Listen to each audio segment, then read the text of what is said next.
Tere tulemast kuulama Ida-Virumaa Kutsehariduskeskuse podcasti Sinu edulugu.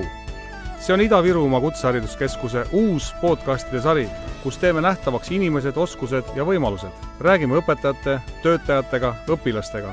Tutvustame erialasid, avame selle suure asutuse kulisside taguseid lugusid ning jagame praktilisi samme. Kuidas jõuda kutseõppest eduni? Just siin Ida-Virumaal ja alustame! Tere tulemast kuulama Ida-Viru Kutsehariduskeskuse Kosmos podcasti Sinu edulugu, teist episoodi. Kui esimeses osas vestlesime koolijuhi Henrik Aguriga Ida-Virumaast üldiselt, eestikeelsest haridusest ja juhtimisest, siis teises osas liigume rohkem kunsti, muusika, filmilainele. Minu külalisteks on täna Timo Steiner, kes on kaunite kunstide valdkonna juht siin Kosmoses ja ka õpetaja, ning Hendrik Üksvärav, kes on samuti siin Kutsehariduskeskuses koorijuht ja õpetaja. Ja ei ole üldse juhuslik, et me just täna selle teema ette võtame, sest Ida-Viru Kutsehariduskeskus on võtnud ette ühe suure ampsu. Kaunite kunstide toomine kosmosesse, Jõhvi filmikooli algatamine koostöös PÖFFiga ning ka kooride käivitamine. Ja loomulikult on meie koolijuhil üks imeomadus leida üles maailma parimad oma valdkonnas, nii et tervitus teile. Tere. Tervitus Hendrik ja Timo ütleb enda poolt ka tere, et hääled oleksid ära fikseeritud, see on väga oluline. Alustame sellest, et meie podcasti kuulavad lisaks kogukonnale ja õpetajatele kindlasti ka paljud noored, sest sellepärast me juba seda teemegi. Et võib-olla räägime lühidalt sellest, et kuidas teie üldse jõudsite oma valdkonda, et millal te saite aru, et just see valdkond on see, mis mind köidab ja kuhu ma tahan panustada. Hendrik, palun. Ma üldse jõudsin natuke väikse nagu siukse kaarega. Et kui ma täitsa algust alustan, siis ma alustasin trompeti õpinguid ja läbi selle mul oli lihtsalt eeskujud oli minu vanem vend mängis trompetit, siis minu teine vend vanemuselt mängis trompetit ja siis mulle tundus, et see on nagu äge asi, mida teha. Ja ma enam-vähem mõtlesingi, et minust saab trompetimängija. Aga siis ma läksin muusikakeskooli. Läksingi sinna trompetit õppima, aga siis seal juhtus mingi niisugune äpardus, lihastega juhtusid mingisugused asjad. Ja siis õpetaja ütles, et aga sa võiksid ikka, et äkki hakkad siis nagu dirigendiks või midagi. Ja siis ma hakkasin dirigeerimist õppima. Ja ma lõpetasingi muusikakeskooli nii-öelda koorijuhina. Ja minu esimene töökogemus oli Saue muusikakoolis. Ja ma olin seal trompetiõpetaja, ma töötasin vist circa 5 aastat seal. Ja kui ma käisin ühe üliõpilasprogrammiga Ameerikas, ühe terve suve, siis seal hoopis, see oli täiesti hoopis mingi muu töö, mida ma seal hoopis tegin. Töötasin ühes poes ja töötasin restoranis ja siis seal ma kuidagi sain nagu aru, et kui ma 6 aega ei teinud nagu muusikaga üldse mingit kokkuvõtet ei olnud, siis tuli tohutu igatsus muusika järgi ja siis ma kuidagi vist sain aru, et see on ikka see, mis ma teha ikka tahan. Et enne seda ma nagu õppisin ja kogusin nii-öelda tarkust ja kogemust nii-öelda sellel alal, aga siis ma sain nagu tõsiselt aru, et nagu süda ihkab muusikaga tegeleda. Ja sealt peale mul väga enam küsimust ei olnud, millega ma tegelen ja mis valdkonnaga. Timo, kuidas sina? Vahepeal ütlen, kui te kuulete tausta põntsusid, siis ei ole see üldse see, et meid kuidagi segatakse. Hendrikul on väga väljendusrikkad käed ja ta mängib laua peal sinna klaverit. Et kujutagi ette, et siin on üks virtuaalne klaver laua peal. Aga minuga on selline, et ma vastupidiselt Hendrikule ma teadsin kohe 5-aastaselt, ma tahan heliloojaks saada ja hakkasin selle nimel teadlikke samme kohe astuma. Ja nii on tegelikult ka olnud, et naljakas on see, et ma teen muidugi palju muid asju, mis ei ole heliloominguga seotud, aga see on võib-olla kõik üks heliloomine või loomine kokkuvõtvalt. Sarnaselt Hendrikuga ma olen 1 tunni dirigeerimist õppinud. See oli 9. klassis, kui ma korra vaatasin sisse ja mõtlesin, et kas võiks midagi veel teha, siis tundus, et parem ikkagi ma jään sinna heliloomise kanti. Ja see juks jäi minu selja tagant kinni. Nii on, ja nüüd ongi muusikavaldkond. Aga sinu esimene töökoht selles valdkonnas? millal, see on tegelikult siis, et millal esimene teos sai kirjutatud või näiteks või No töö, näiteks. see oli ka 5-aastaselt, ma arvan, kui ma kirjutasin ühe sellise loo, mis kestis nii kaua, kuni klaviatuur ära lõppes, siis seal saigi lugu otsa. Aga töökohana, ega Elilootil neid töökohti nagu väga polegi pakkuda, et need tuleb ise leiutada ja võib-olla niisugune palgalisem töö on olnud õpetajatöö ja koolijuhi töö, neid on ka siin tehtud, aga nüüd ma olen hoopiski siin laua taga kosmoses. Aga kuna te nüüd siin kahekesi koos töötate, siis ja sul tuleb võib-olla sisemine siuke dirigendi asi ärkab, siis saad kolleegilt abi paluda äkki kunagi ei tea. Jah, kui ma muidugi vaatan, kuidas profikäed liiguvad, siis parem ma lasen ikkagi naudin seda, kuidas profikäed liiguvad. Aga kuidas teie teed Ida-Viruga aristusid, et kas te mäletate seda hetke, kui tuli see otsus, et jah, me nüüd tuleme siia kosmosesse tööle, mis see oli, mis köitis selles väljakutses?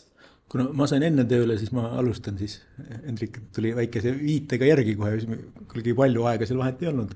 See oli tegelikult koolijuhi Raguri kutse ja oli juba kuulda, et siin käib üks suur pööre kooli ajaloos ja maakonnas selle nimel, et saada kool Eesti kooliks.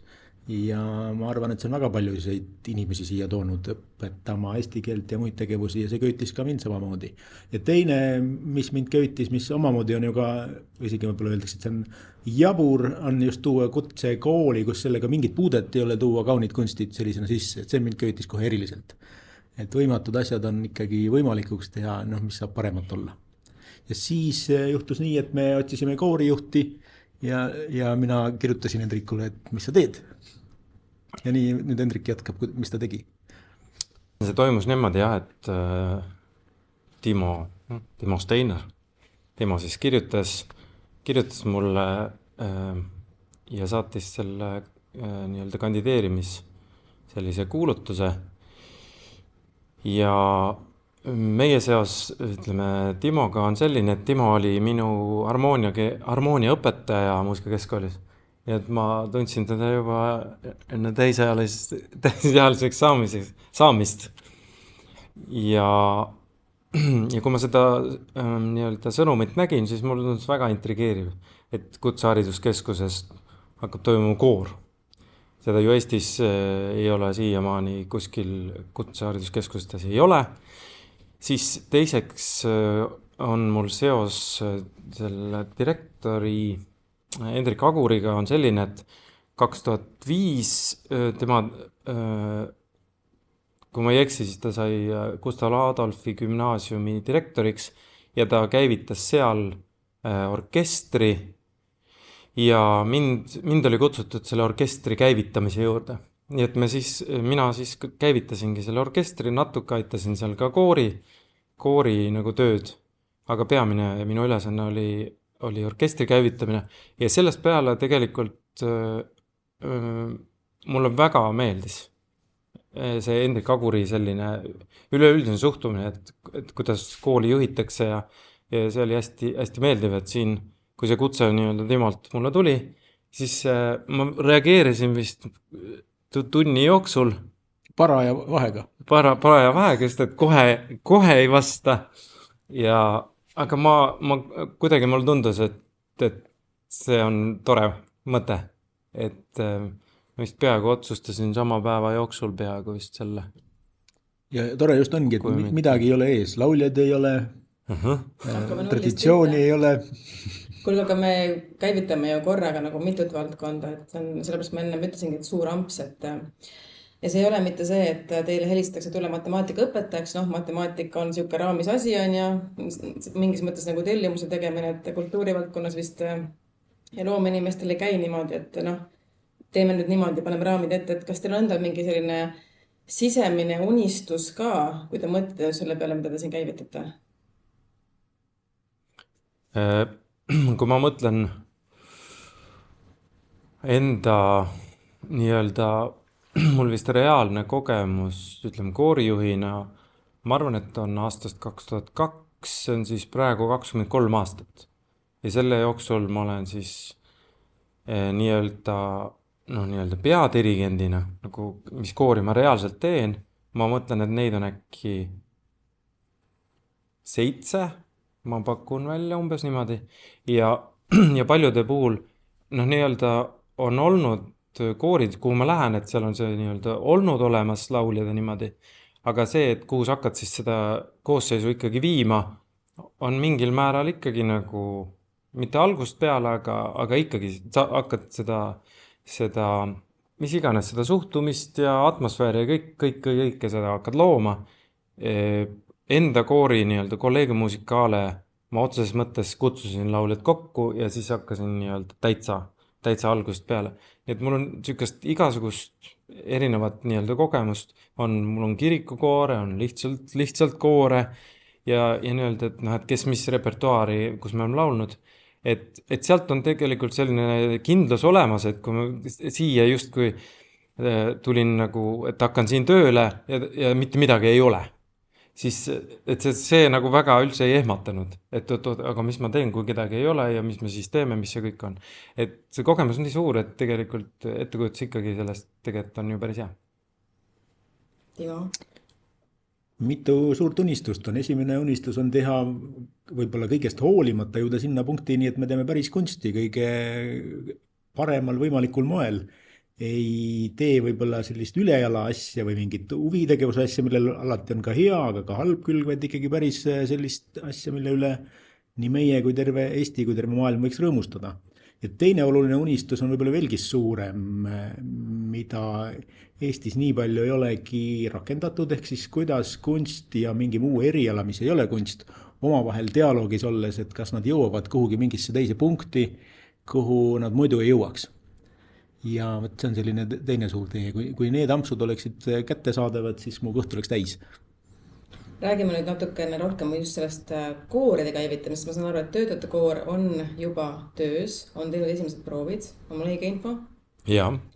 Et kuidas siis esimesed proovid on läinud ja võib-olla saad siin kohal ka edastada sõnumi nendele töötajatele, kes ei ole veel jõudnud, aga natukene muretsevad, et mis laulja mina olen ja kas ma ikka sobin sinna.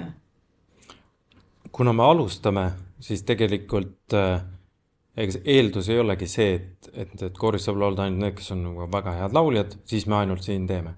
Et tegelikult see ongi otseses mõttes sa käivitad ja tegelikult eesmärk on ju nii-öelda üleüldisem ja kõige võib-olla globaalsem eesmärk on see tegelikult, et sa pakud kooris laulmine, pakub ju rõõmu kõige rohkem sellele, kes seda ise teeb. Järgmine moment on see, et kui sa teed seda ja see pakub sulle rõõmu, siis on lootust, et kui sa justkui kellelegi esined, toimub mingisugune kontserdi vormis või selline, mis iganes sellises esinemise vormis selle esitamine, mida sa teed, siis see loomulikult kandub ka siis sinna. Ja ma arvan, alati tuleb teha sellist repertuaari, mis on sinule jõukohane. Sellepärast, et pole mõtet teha sellist repertuaari, mis sulle ei ole jõukohane, sest sa ei saa sellest rõõmu tunda, sest sa lihtsalt sa ei küündi nagu selleni. Et tuleb alati teha jõukohast repertuaari. Kas nooti peab tundma selleks, et tulla sinna koori? Nooti ei pea tundma ja minu kogemus kogu elu jooksul on näidanud seda, et mul on tulnud inimesed laulma, kes nooti ei tunne ja nüüd on nad lõpetanud sellise koha peal, et nad töötavad Eesti Filharmoonia kammerkooris, nad on läinud ennast juurde harinud, nendest on saanud noodilugejad, osad on otsustanud, et hakkavad laulmist õppima, lähedki õppima ja lõpuks on täitsa töötavad. Samamoodi Eesti Rahvusmeeskoori on läinud inimesi. Konkreetne üks inimene, ma väga täpselt tean, et kui ta tuli, siis ta ei osanud nooti, nüüd oskab ja laulab ja väga hästi laulab ja suurepärase häälega. Et tegelikult kõik asjad saavad areneda. Ja sõnum on siis see, et vaadatakse, kus see koori positsioon on ja alustatakse jõukohasest asjadest ja sealt siis kasvatakse edasi. Jaa, alati on see, sellepärast, et kogu aeg peab jääma, põhimõtteliselt peab jääma mitte igast esinemisest rõõm, vaid sul peab igast proovist jääma selline nii hea tunne, et sina tahad tulla järgmisen kord tagasi. Täpselt selline kogemus peab olema igal lauljal. Aga millise sammuga on nüüd plaanis käivitada see õpilaste koor? No seda me teeme ikka suure sammuga kohe. Nii. Et selles mõttes me sügisest reaalselt käivitame, see läheb õppeplaani sisse ja kõik õpilased saavad olema sellega seotud. nii et kõik õpilased, kes te kuulate, siis pange vaimud valmis, et koorilaul ootab teid septembrist. Aga kas oskad ka võib-olla kommenteerida, kindlasti oskad, et milline on selle nüüd me räägime kahest erinevast koorist, üks on õpetajate koor, teine on õpilaste koor. Jaa. Et millised on nende stiilid ja võib-olla kavad, et kas nad ka üksteisest kuidagi erinevad? Nad võivad ka väga ühilduvad olla. Et selles mõttes need võib-olla toimuvad nii-öelda ajaliselt erineval ajal, aga repertuaar võib olla neil üks ja ühel hetkel nad tulevadki kokku. Ja kas see pole mitte tore, kui õpilased ja õpetajad ja personali inimesed laulavad ühes koos ja tunnevad sellest muusika tegemisest rõõmu? Kindlasti, see on väga äge eesmärk. Aga et sa ise oled õppinud tegelikult vana muusikalaulu, et kas sa tunned, et see kogemus on kujundanud seda, kuidas sa oled õpetanud koore, juhtinud ja ka kavatsed seda nüüd siin koolis teha? Jaa, see õpe on väga palju mõjutanud, et ma olen ise seda mõelnud, et kui sa õpid dirigendiks, siis sul on nagu, sa otseselt ei pea seda ellu tooma, aga kui sa õpid lauljaks, siis seal reaalselt otseses mõttes iga silbi sa tood ellu. Ja seal just see õpe väga palju nii-öelda arendas mind. No mul lihtsalt oli jälle õnn, et see oli selline kool, kus ma käisin, oli Haagi kuninglik konservatoorium ja seal oli see vanamuusika osakond, et seal olid need lauluõpetajad, kes meil olid, need on maailmas ühed kõige tunnustatumad. Nende eesmärk oligi see, et neil on praktiliselt kõige tugevamad lauluõpetajad ja minul oli neid 4. Ja ma käisin 4 õpetaja juures ja iga üks õpetas mulle erinevat stiili. Nii-öelda saksa, prantsuse, Itaalia, Inglismaa ja see seostub alati ka nende keeltega reaalselt. Aga et see oli minu väga suur õnn, et mind nii-öelda tegelikult koolitati välja laulma vanamuusikat, orkestrit ja sa võid ka kammermuusikat nii-öelda orkestri, aga tohutult palju orkestriprojektides ma sain laulda Bachi, Monteverdit, mis iganes, Vivaldit, et sa saad reaalselt selles keskkonnas olla, kus sul on kõik need tolle ajastu pillid. Ei ole nagu modernsed pillid, ja kogu orkester, sul on kõik. Kui sa teed Monteverdit, sa teed täpselt, sul on kõik need pillid olemas, mis tol ajal olid. Aga lihtsalt ma olen kunagi öelnud ka, et kool ei ole nagu otseselt kool, kuivõrd tegelikult õpetaja.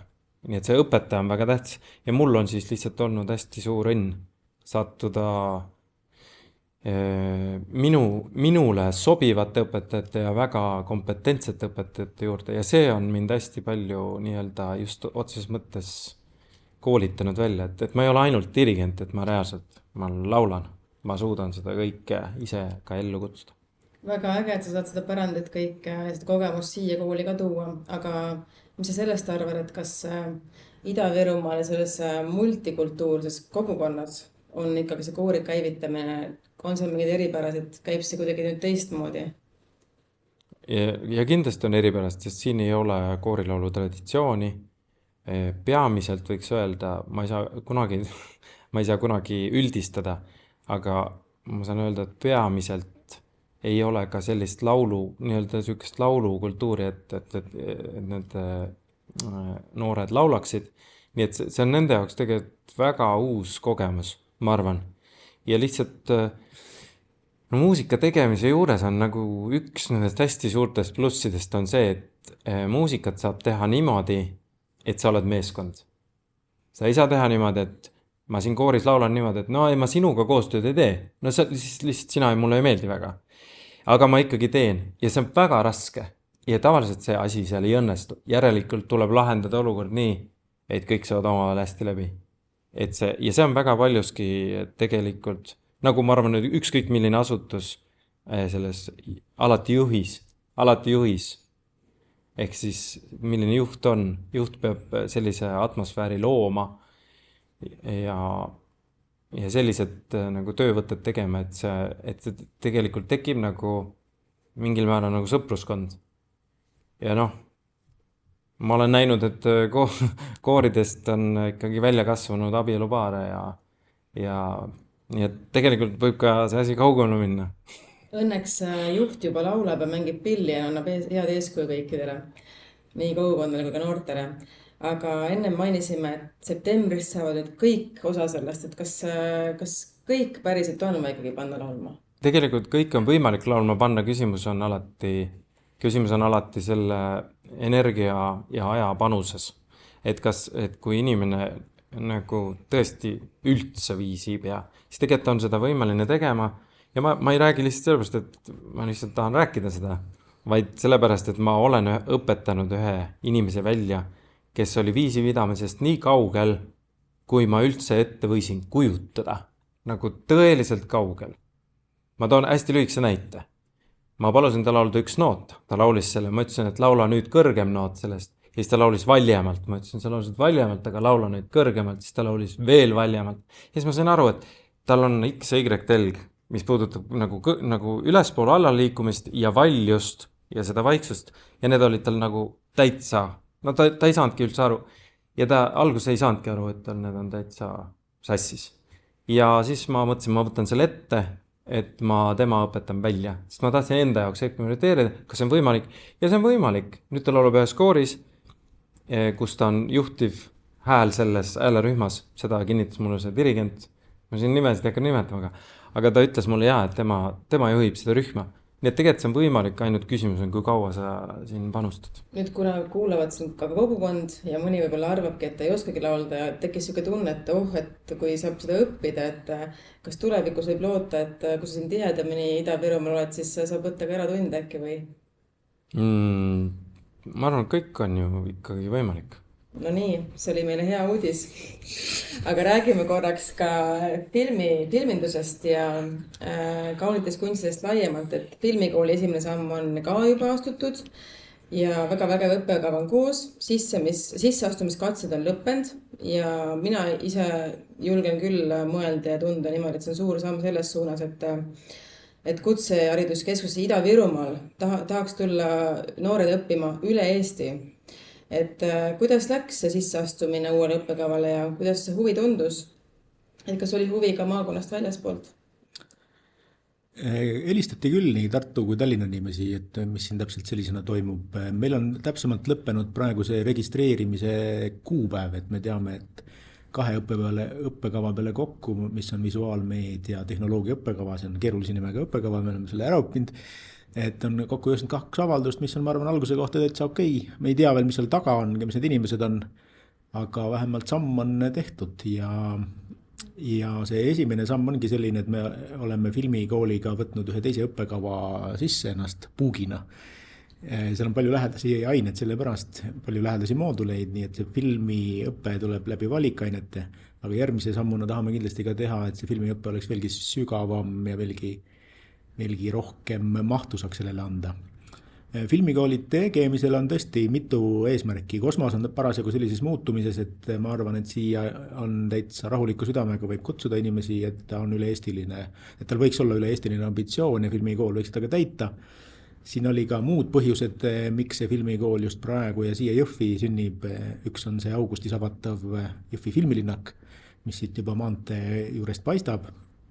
Ja praegusel juhul, et mina oleks nendele uutele õppijatele küll kade, et sa saad minna sellisesse filmide tootmise kompleksi, mis on Põhja- ja Baltimaades ainukordne oma tehniliselt ja suuruselt ja tehnilisuselt. Ja pluss veel PÖF, meie Pimedate ööde filmifestival on ammu vaadanud selle peale, et on ka koolitus teinud, aga kuidas oma panust saaks haridusse anda. Nende vaates on just puudu, et meil on režissööre ja loov inimesi filmi ümber üsna hästi, aga just puudu neid, kes nii naljatades päriselt filmist filmi teevad, ehk kes siis selle suurepärase mõtte, mis on loov inimeste peas, teeksid päriselt selliseks, et seda saab filmilinnal vaadata. Ehk siis monteerijad, valgustajad, kõik produtsendid, kes selle kõik juures on, et see tiim on see, mis vajaks kindlasti toestamist Eesti mõistes ja võimestamist, et järgnevad suured projektid, mida Jõhvi filmilinnak toob, võib-olla ka Tallinnasse rajatakse selline, et neil oleks ka inimesi seal ümber olemas, kes siis päriselt seda tööd oskaksid teha. ehitame natuke liha sinna kontide ümber. Jah, muidu me anname selle liha võib-olla lihtsalt naaberriikidele järada, aga meil on endal nii palju andekaid inimesi, et tahaks, et nemad töötaksid hoopis siin. Hendrik juba rääkis, mis tema kogemus on olnud ja mis tema siis nii-öelda väärtustena või oma kogemused pagasiga siia kooli toob, et kuidas sina kommenteerid Timo, et helilooja, koolijuht, festivalijuht, et mis on need märksõnad ja väärtused, mis sina endaga siia kaasa tood? No seda kõike ju toongi, eks ma nõu ja jõuga olen abis võib-olla seal, kus mu juhtimiskogemusest on abi olnud ja heliloomingu kaudu siin aitan koori, kui tarvidus on ja otsapidi tunnen ka ennast filmivaldkonnaga seotud olevat, kuna mul on ka 15 filmi hinge taga ja erinevad koostööd, et päris võõras see valdkond ka ei ole. Ja korraldusvaldkond on ilmselt igal pool natuke sarnane. 15 filmi tundub, et siit tuleb siuke nagu küsimus, et mis võib-olla on olnud selle pika aja jooksul ka, kogemuse jooksul ka mingi põnev õppetund filmi heliloojana? Õppetunde on kindlasti väga mitmesuguseid, mõnes mõttes jagunevad koostööd 2, et on olemas sellised koostööd, kus see meeskond on ööl ja päeval koos ja mõtleb koos ja kuidagi ei peagi teistega seletama, see lahendus, mida sa pakud, tead juba, et see kõigile sobib, sest et see tunnetus on üks ja teine on täiesti teistmoodi professionaalne, mis on ka huvitav, et igaüks teebki enda võimalikult heal tasemel enda seda liistu ja nii palju ei suhte teistega ja see on ka huvitav, et sa paned nagu siis sinna kogu oma teadmise, aga siis natuke sellise üksikumana kogemusena. Aga kõige põnevam minu jaoks kogemus oli see, kui oli Ülo Soosterist film, mida tegi Leedu päritoluga režissöör ja alguses me natukene põrgatasime, et mis muusikat tema kuulab ja mis muusikat mina kuulan ja siis ta natukese aja pärast ütles selle lause, et aga mulle tundub, et meil on üsna sarnane selline muusikaline taju, et tee mis tahad. Ja see oli üks ainulaadne kord, kus peaaegu midagi ei pidanud väga palju ümber tegema, sest et ma olin selle filmiga niimoodi ööl ja päeval kogu töötasin ja päädis see muidugi Eesti filmi auhinnaga. Nii et kui segata heliloojat, siis ta võib päris huvitavaid asju korda saata filmi juures. On see moraal siit. See on väärt õppetund ja hea teadmine kõikidele, kes ise hakkavad looma või on kellegi lähedus, kes loovad parajasti. Aga Tiina Lokk PÖFFist on öelnud, et filmikool likvideerib kitsaskoha, mis filmitööstust juba praegu kummitab. Et mida see tähendab? Et võib-olla sa kommenteerid seda, et mis uksed see filmikool päriselt võib õpilastele avada ja mis on see olukord, mis täna üldse filmindusest tööturul toimub. Sa natuke nagu rääkisid, aga me ei tohi ära unustada, et me filmikooli esimesel aastal ju käivitame nii-öelda väiksemas mõju kasvama, on ja. Aga ikkagi, et mis see olukord on täna filminduse tööturul Eestis? Filminduse tööturul on selline tunnetus, et see valdkond kasvab ja see, kuigi öeldakse, et Eesti filmil raha ei ole ja sellist juttu on üsna palju olnud, aga eelkõige just rahvusvahelise suuna pealt on see kasv tulemas. Jõhvi filmilinnak selleks loodi, et tuua siia rahvusvahelisi projekte, teha suuri asju siin samas koha peal, mis nõuabki inimesi, kes oskavad selle filmiga kaasa minna. Minu jaoks oli üllatus, ma olen filmiga ju rohkem tegelenud enda soojas toas ja muusikat teinud, et kui palju erinevaid ameteid on seal tarvilikud, et seal on üle 30 ameti, et see film saaks üldse välja tulla väga põnevate asjadeni, stsenaariumi jälgijateni ja võtteplatsi otsijateni välja, et neid kõike on vaja täita ja neid on nagu päriselt vaja. On sul mingid head näidet ka tuua? Ütleme, et kuulabki praegu meie podcasti noor õpilane, kes siis võib-olla kandideeris sellele moodulile, et too mingi hea näide, et kus on võimalik siis tal saada teha koostööd rahvusvahelise mingi filmiprojektiga, et näiteks? No see sõltub ju õppijatest ja võimekusest, aga me töötame selle nimel, et kui meile tuleb sisse rahvusvaheline projekt, et me mingil moel meie õppijad saaksid sellega ka kaasas käia. Võib-olla esimese hooga varjuna, võib-olla teise hooga saavad näpu ka kuskile külge panna. Et selleks see Jõhvi filmilinnak on väga hea koht, kus päriselt filmiinimesed käivad sisse ja välja ja me tahame ka nii teha, et see õppe meil, see filmiõppe suuresti toimukski seal filmilinnakus. Ehk siis see õhk on ühine filmi inimestega, mis on üldiselt õppeasutustes pigem haruldane. Ja ilmselt ka koostöö nende projektidega, mis Ida-Virumaal filmitakse ja üle Ida-Virumaa erinevad filmiprojektid. no me loodame, et enamus nendest ühel või teisel moel on Jõhvi filmilinnakuga seotud ja meie õppijaid kas siis filmilinnakuga seoses, võib-olla ka tulevikus ka laiemalt on kutsutud sinna ühte või teist asja siis assisteerima ja tegema ja esimest puudet saama. Võta elu fookusesse on siis tunnuslause, kõlab nagu elufilosoofia. Et kust see tuli? Nagu need asjad tulevad, et mõtled, et mis see võiks olla ja siis ta ongi olemas. Eluga ju on nii, et teda võib niisama mööda saata ühte ja teist päeva ja kolmandat päeva, aga võib ka natuke nõudlikumalt suhtuda ja võtta mõni asi fookusesse ja näiteks see võiks olla film või ka tegelikult tants või laul, et aga mingi asi võiks olla fookuses inimesel. Esimesed sammud on astutud, et koorid, filmindus, et mis edasi plaanis, et milleks me veel peame valmis olema, et mida saab õppida tulevikus? Mis suund on? Muusika vallas tahaks orkestri tegevusega muidugi edasi minna, et siin on hulganisti pille varutud ja nüüd oleks vaja ka inimesi nende pillide taha. Aga räägi pillid üksi ei tee häält. Sellest, ma saan aru, et uued pillid on majas. Kui suures mahus ja mis pillid need on? On nii bändipillid, mis pigem on huvitegevuse ja bänditegevusega seotud, aga on ka päris orkestripillid, keelpillid ja puhkpillid ja nüüd ongi meie väljakutse siin see mõelda välja selline süsteem, kuidas inimesed, kes võib-olla ise ei ole kunagigi pilli kätte võtnud, et mis siis, kuidas võimalikult ruttu neid aidata sellisele kogemusele, et see muusika neid kuidagi ka rõõmustab ja see koos musitseerimine.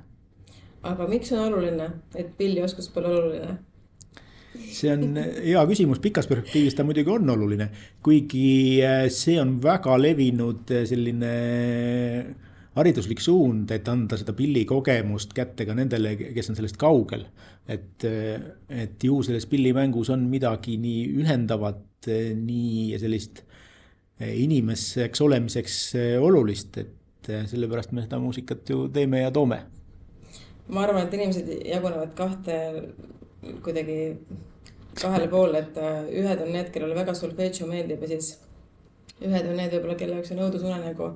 Ja siis nemad püüavad kuidagi hiljem ise õppimisega hakkama saada. Et tegelikult oleks tore, kui pilli oleks võimalik kuidagi õppida ka kuulmise järgi ilma selle süvendatud solfeggiota, et see on see suurim hirm mõnikord õpilasele. Iseenesest, et meetodid on ju maailmas ka katsetatud ja olemas ja ka Eestis on, et võib-olla siin on see koht ka midagi sellist ka siin õpetada. Aga mina lohutaksin, et minu meelest on hoopis kahte laadi inimesi, osad kuulevad sõnu ja osad viisi, et kõik kuulavad muusikat. Ja lõpuks kuulevad kõik muusikat. Aga räägime ikkagi veel natuke detailsemast sellest orkestrist, et mis plaanid on sellega ja kuidas on plaanis seda samm-sammult käivitada, et samamoodi õpilased teaksid võib-olla ja kogukond valmis olla, et mis meid siis sügisest võib-olla ootab. Kui juhtub nii, et siia satuvad väga musikaalsed lastemuusikakoolides läbinud inimesed, siis me muidugi käivitame pauguga kohe sellise orkestri, et vägev. Aga kindlasti tulevad siia inimesi, kes on uudishimulikud, aga kes ei ole muusikaga puudet, neil ei ole olnud. Et nende jaoks mõtlemegi välja, et mis siis saab, kui võtta viiul esimest korda kätte ja et see ei mõjuks hirmutava kogemusena, vaid sellise rõõmsa ja edasi arendava kogemusena. Hendrik kindlasti tahab siit nüüd üle võtta. Jah. No detailidest on ju see, et ilmselt tuleb siis võtta sellised mentorid, kes on sellised ise hästi kogenud muusikud, et nad ikka, kui see suure asja nagu orkester, see on ikkagi suur, see on nagu suur firma, kus on väga palju nii-öelda valdkondi või osakondi, et need asjad tuleb nii-öelda eraldi panna töötama ja tööle ja siis lõpuks tõesti saad selle lõppmomendi sa saad kätte, kas siis puhpilli või sümfooniaorkestri, et see on ju tegelikult suur asi. Sümfooniaorkester on ikkagi õhtumaade kõige võimsam instrument, mis üldse loodud. Mis asi on äikesekoor? Äikesekoor on siuke hästi vahva koor, et näiteks need, kui me enne rääkisime viisi pidamisest, et tegelikult on võimalik ju kooriga teha niimoodi, et me oleme harjunud, et kui on koor, siis on laulmine. Aga nüüd, kui näiteks osad inimesed, kes viisi ei pea, siis on olemas sadu erinevaid viise, kuidas sa saad ennast väljendada ja kui sa arvad välja ainult laulmise, sul on võimalik rääkida, karjuda, sosistada, kehavilli kasutada, võib-olla isegi mingid reaalsed löökpille kasutada. No seal on tohutud võimalused ja see äikesekoor tulebki midagi taolist, kus tuuakse ellu sellised muusikalised sündmused, ainult et võib-olla sellele laulu. Aga võib-olla on hoopis seal laul juures niimoodi, et hoopis see koor, kes laulab, nad teevad seda koos ja siis on seal, see on nagu lauljatest koosnev sümfooniaorkester. Kuule, aga teeme seda algust ja uduvihma algust, et see tuleb. Kuule, teeme, jah.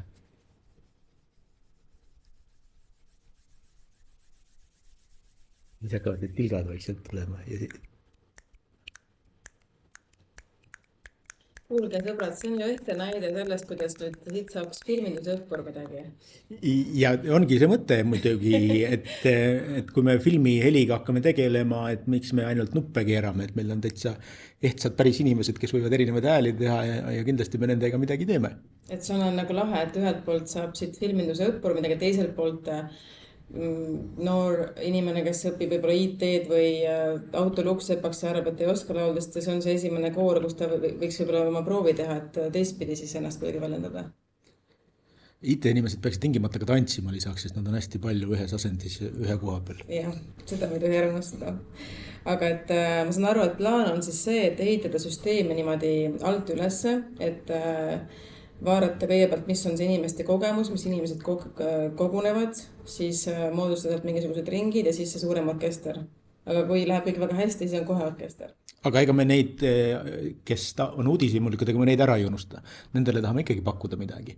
Ja siin vahepeal tuli selline idee, et siin kes Silver Sepp esinemas ja vaatasime, kuidas ta oma fantaasiapillidega toimetab ja meil on jube põnevad töökojad siin ja igasuguseid asju saab teha, et see muusikavool, kus kõik on muusika, kohvitopsist kuni keevitusaparaadeni, et seda me ei jäta ka puutumata. Mulle tundub väga põnev. Jah, et kui nüüd selle jutu peal ruumis ringi vaadata, siis ükskõik mis asi, mis kätte võtad, võiks mingil moel heli teha ja pill olla. Aga te olete seda Ida-Virumaa elunut saanud siin natukene mekkida rohkem, et kuidas teile tundub, et see kultuur just saab olla see vahend, kuidas ühendada siin Eesti ja venekeelse kogukonna liikmeid? Muud vahendid nagu ei teagi, päris ausalt öeldes. Et kultuur on parim vahend? No kogu diplomaatia tegelikult on alati, kui hakkab konfliktsituatsioonid tegema, siis kasutatakse ära pehmeid asju nagu kultuur ja muusika ja kunst ja siis see kõik kuidagi seda aitab. See on tegelikult ju, seda on tehtud väga-väga ammusest ajast. Siin on paar praktilist asja ka, et need koori, tantsu ja filmi puhul, need on suured võrgustikud on seal taga. Suured Eesti noorte inimeste võrgustikud, et kui me läbi selle saame suhtlema ja paremini suhtlema muu Eestiga, siis see ongi see mõnu sellest asjast. Aga mis te nendele noortele ütleksite, kes võib-olla mõtlevad täna, et see kultuur ei ole üldse nagu, minu asi ei ole ja ei huvita ja on teil nendele ka mingi sõnum? Kindlasti on selliseid ka. No ega lõpuni ei saagi öelda, et on kõigi asi. Peab ikkagi säilima selline loomulik rõõm ja demokraatia ja oma elu juhtimine. Aga seda proovida kindlasti maksab, sest et see on sellise sõnaga seotud nagu heaolu. Kui sa mingit tööd teed ja see tööpäev lõpeb ära ja sa oled omas sellises väikses, kas pere või sellises väikses võrgustikus, aga tahaks kuidagi nagu suhelda ka rohkemate inimestega, siis need võrgustikud ongi just kultuuri tegemisega väga head. On see üks, ja teine võimalus, kui sa juba väga hästi teed, siis võid isegi sellise poolprofini jõuda ja väike rahakene hakkab tilkuma ja võib-olla täisprofini jõuda ja tehagi mitut karjääri korraga, sest et tänasel ajal ju on see üsna tavaline, et inimene on ka rahutu ja rõõmus ja tahab teha erinevaid asju, ta ei taha ühe asjaga ainult piirduda. Me ei mõtlema, et oleneb, kes seda ütleb, et mind ei huvitas, et peab vaatama, kui ta on autolukseb, siis tuleb võtta need tema autoluksepa tööriisad ja nendega muusikat teha. Kui on juuksur, siis tuleb võtta juuksuriasjad ja nendega helisid ja muusikat teha ja tuguda selleni kuidagi siis. Võib-olla just juuksuri inimest, just need autopillid rõõmustavad rohkem ja vastupidi. Juuksuri asjud on iga päev näinud. Me siis nad kokku pannud, ennem oli näidet, ennem kui kooridest tulnud paare ja abielupaarid välja kasvanud ja kunagi ei tea. Aga no kui me mõtleme seda, et kui ma laulupea proovis, ma näen suurfirmade juhte, et miks ta peab seal nüüd laulmas käima, näiteks Telia juht, miks ta laulab kooris, et kas see annab talle nüüd tohutult selles mõttes, et kas tal on vaja lisaks tööle ikkagi veel seda laulmist? Ju siis on vaja. See annab talle järelikult midagi, mida ta tunneb, et tal on vaja seda ja ta tahab seda teha. Rääkimata, neid suurfirmade juhte on seal väga palju nähtud.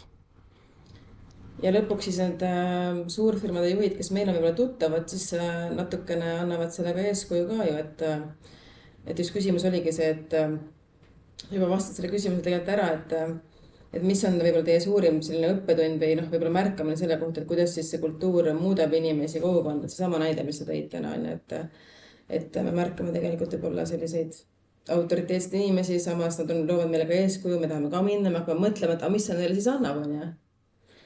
Kui ma olen töötanud, ütleme nüüd üle 10 aasta lauljana Hollandis, siis et seal, mina olen ju eestlane ja mina lähen ju, kui ma seal töötan, ja siis on näiteks Hollandi koor, aga tegelikult on seal sloveenlane, seal on inglane, ma ütlen nüüd reaalseid asju, kellega ma seal koos olen nii-öelda laulnud, seal on Uus-Meremaa sopran, seal on Austraalia sopran, me räägime tegelikult tohutust globaalsusest ja siis, kui me seda seal koos teeme, siis me tegelikult ei mõtle, et sa oled ju sealt, et sa tee siis seda seal, vaid tõesti me tajumegi, sisuliselt me oleme temaga sõbrad ja see laieneb ju tegelikult kõigele, et ükskõik mis rahvuses sa oled, aga sa teed seda ühte asja ja sa tahad seda teha, seda koos seda teha. Ma arvan, et Ida-Virumaal on seda hädasti vaja, et tekiks just see tunne, et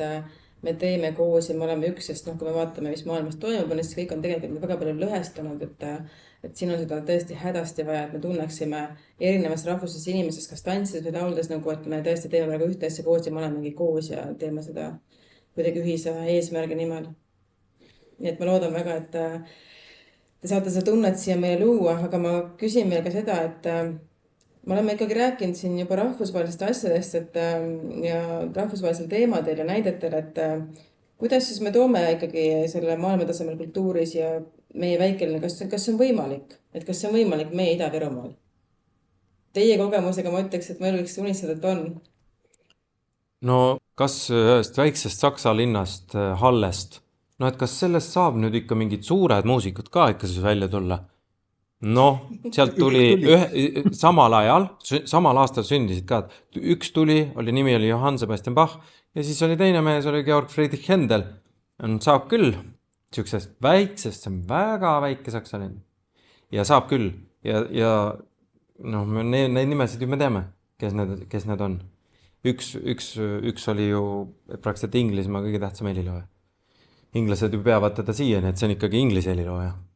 Nii et kõik on võimalik. Et selles mõttes ma ei näe mitte mingisugust erisust, et miks ei saa. Igal pool saab. Tuleb luua need võimalused. Mõnevõrra ju need vahemaad on ju hoopiski väiksemaks läinud, et ma ise naudin ühte tantsuplatvormi, mida ma lihtsalt õhtuti teen läpaka lahti ja vaatan kogu maailma erinevad tantsutruppide ja teatrite erinevaid tantsuetendusi, mida ma saan vaadata kodus täiesti rahulikult õhtul teetassi rüübates ja nautides seda ja siis ei tule und kunagi, sest nad lihtsalt teevad nii hästi. Et see paneb ka ennast kuidagi selle energia käima, et ega ma siis tahan ka ju teha sellise energiatasemega asju. Et kuidagi võib-olla kas lihtsam on saada rahvusvaheliseks, kui on sellised platvormid loodud? Lihtsam on võib-olla enda tegevusega näidata kogu maailma? No muidugi ka neid ei ole ju loodud võib-olla sellepärast, et neid lihtsalt luuakse. Ka suured teatrid tahavad, et just mina siin Jõhvis või muskil muul linnas või oma kodus vaataksin nende asju. Aga kuidas meie maakond on teid üllatanud või rõõmustanud meie Ida-Virumaa? Kirju-Mirju Ida-Virumaa? Selles mõttes, kui ma olen natuke olnud võib-olla mõnede asjadega seotud olnud, ma olen laulnud Narva ooperipäevadel, olen laulnud solistina, olen ka dirigendina seal osan, et mingisugune kokkupuude oli olemas, aga natuke ikka on sealt, kui sa vaatad Tallinna või sealt lääne poolt natuke siia poole, siis see võib olla hirmutav, et see on ikkagi selline koht, et võib-olla ikkagi väga ei peaks või ei tahaks. aga siis, kui siin inimestega kokku puutud, siis tegelikult saad aru, et see on hoopis meeldiv. Meie üks mainitud külaline, kes siin käis koolis esinemas, Silver Sepp ütles, et tuled nagu välismaale. Et see publik on ju hoopis teistsugune, sa pole näinud sellist publikut.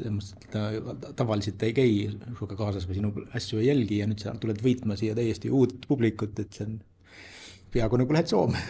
Aga ei pea laevapiletit ostma, või lennupiletit, palju odavam välismaal. Just täpselt, aga kindlasti on põhjust siia tulla ja näidata. Ja võib-olla ma tahaksin ka seda lisada, et äkki on natuke siia liiga kinni aedud seda, et me seda nagu Ida-Virumaa oma lugu tahame kogu aeg rääkida. Aga täitsa rahulikult võiks teisi lugusid, teisi Eesti lugusid ka rääkida. Et Saaremaa lugusid ja Hiiumaa lugusid võib täiesti rahulikult siin ka rääkida. Need on kõik üks Eesti. Jah, lõpuks me oleme kõik üks Eesti. Aga te tõesti nüüd ehitate sinna midagi, mida Eestis pole varem tehtud, et kaunid kunstid kutsekooli sees integreeritud see õppetöösse, et mis on see suurim võit, kui see ükskord kõik õnnestub? Siuke suur visioon on teil ees? Mul on üks väga lihtne asi, enne kui Hendrik hakkab väga suurt visiooni ütlema, et see on see, et elu on ju kaunis materialistlik ja selline sendi lugemine. Aga kui valmib mingi selline töö mõnes töökojas, millel ei ole praktilist väärtust, siis see ongi see, et on tehtud nagu rõõmu ja kunsti pärast ja ta on lihtsalt lahe. Ja sa ei saa ju rahas mõõta rõõmu, naudingut, osalusrõõmu. Sa ei saa selliseid asju, sa tegelikult ei saa seda niimoodi mõõta, aga seda on võimalik kogeda. Ja uued asjad ei sünni niimoodi, et kopime seda joonist tuhandet miljonilt korda, vaid vahepeal peab vaatama, mis siis saab, kui me teeme nüüd natuke teistmoodi. Ja ei pane seda polti sinna, vaid paneme teise kohta, et kas see kukub kõik kokku. Ja võib-olla kuskil see joonis üldse ei toimigi. Tuleb oma joonist teha. No täpselt nii ongi, et igal juhul tuleb see ruum endas leida, et see oma joonise koht on olemas. Vähemalt seda korra lihtsalt proovidagi, vähemalt siin kooli ajal, kui tulevas elus enam ei ole võib-olla aega selleks, et sa oled vähemalt proovinud ja mul on sisult see võimalus ise luua asju. Igal juhul ma soovin teile edu kõikide nende unistuste ja valdkondade käivitamisel ja kõik kuulajad, siis meie hoiame silma peal Kosmose kodulehel ja sotsiaalmeediakanalitel, et kui on uut infot, kuhu saab koori laulma tulla, kuhu saab tantsima tulla, filmindusega seotud uudised, siis olge kursis ja veel kord suur tänu teile. Oli väga huvitav vestlus ja veel kord suurt edu. Tuhat tänu. Aitäh. Aitäh, et kuulasid Sinu edulugu. Kui saade kõnetas, jaga seda sõbraga. Anna meile julgelt teada, milliseid teemasid soovid, et puudutaksime. Uued osad leiad Ida-Virumaa Kutsehariduskeskuse kanalitest. Kohtume juba järgmisel korral.